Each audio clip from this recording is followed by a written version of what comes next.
Oh, people, I got a fucking earworm.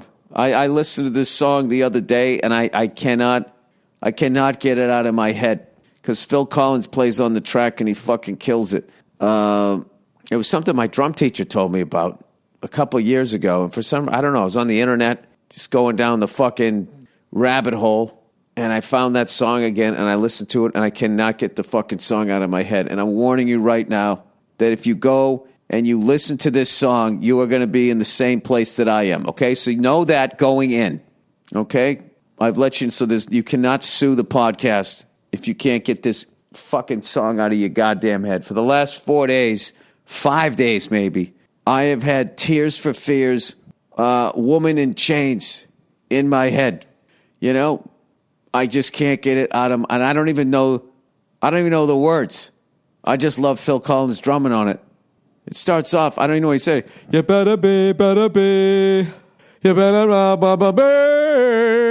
woman in chains, woman in chains. It's like the ultimate, you know, women can do no wrong.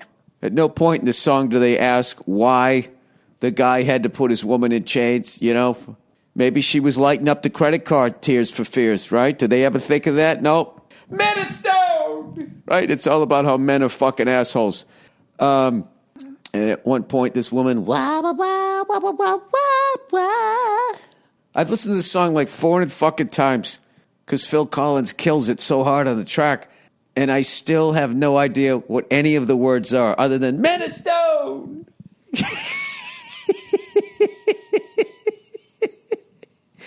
And it always makes me laugh when he screams it. Are we stoned?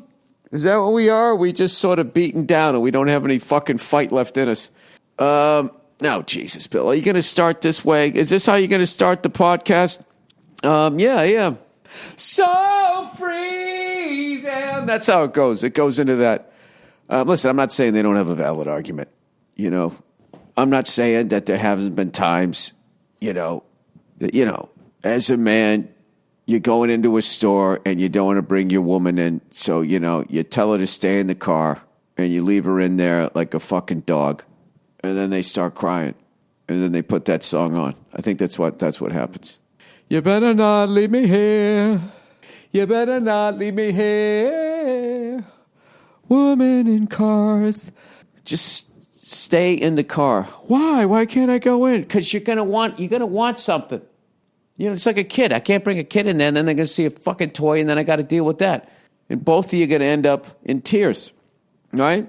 Then you're gonna start telling me how I'm fucking cold, and then put on Minister.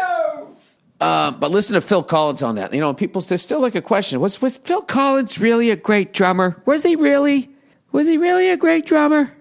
Because all they think of was when he did like, did he just sing I'm Walking on Sunshine? He had like all those fucking studio, all those songs. But listen to Brand X and listen to all that shit he did with Robert Plant. Incredible. I want to hear from Ginger Baker fans though. When I'll always be blown away how when I watch that Beware Mr. Baker, the way Eric Clapton dismissed the argument that John Bonham was anywhere near as good a drummer as Ginger Baker. They asked him, and he just goes, oh, no, they're not even in the same conversation. And I was like, I don't know what the fuck I've been doing. I got to go back and listen to Cream, which I did.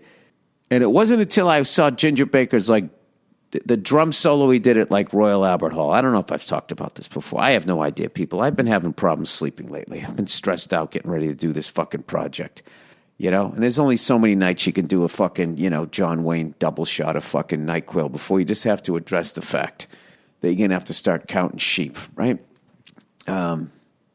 Anyway. Yeah, I just could not fucking sleep last night. I was just laying in fucking bed. Like when you're so tired, you're like, I need to go to sleep. I need to go to sleep. And then your brain is just going. And I'm like, all right, it's midnight. All right, it's 1 a.m. Oh, it's got to be like 1:45. It's got to be 1:45. And then you fucking wake up at like 5:45 a.m. because you're thinking about all the shit you have to do today. Doesn't this sound like the beginning of an infomercial? And I'm going to have a solution for this at the end of it. Start eating grapefruit. Do you know anybody? Remember the grapefruit 45 diet? I don't know anybody who eats grapefruit who doesn't lose weight. The problem is you'd have to eat 80 grapefruits a day to fucking lose your man tits. But now we've glued this construction worker to a fucking steel girder, whatever. All those things were the same. I miss those guys screaming at me. The end of an era was when that Billy Mays died. Billy Mays, look at this vacuum cleaner. You better get your kids out of the room. It'll fucking suck them up too. Screaming. And then there was that other guy who had the exercise equipment and he was jacked. But he was dressed like he was going to go scuba diving. Remember that was a look for a while. He dressed that way. The drummer for Dave Matthews Band used to dress that way. They all dressed like at any moment like they were going to go fucking jump on a boogie board. And they walked around in public. Some of them performed concerts in front of fucking 40,000 people going out there, like they were on a family vacation. I always wondered what Buddy Rich would have thought about that. Probably should, God damn it, kid, you go out there with a sport coat on, or you don't go out on the bandstand at all. Woman in chains. Wow, wow, wow, wow, wow, wow, wow. On a fucking loop. I can't get to sleep. I'm laying in bed and I'm like, Man of Stone. Oh, Jesus. Woman in chains.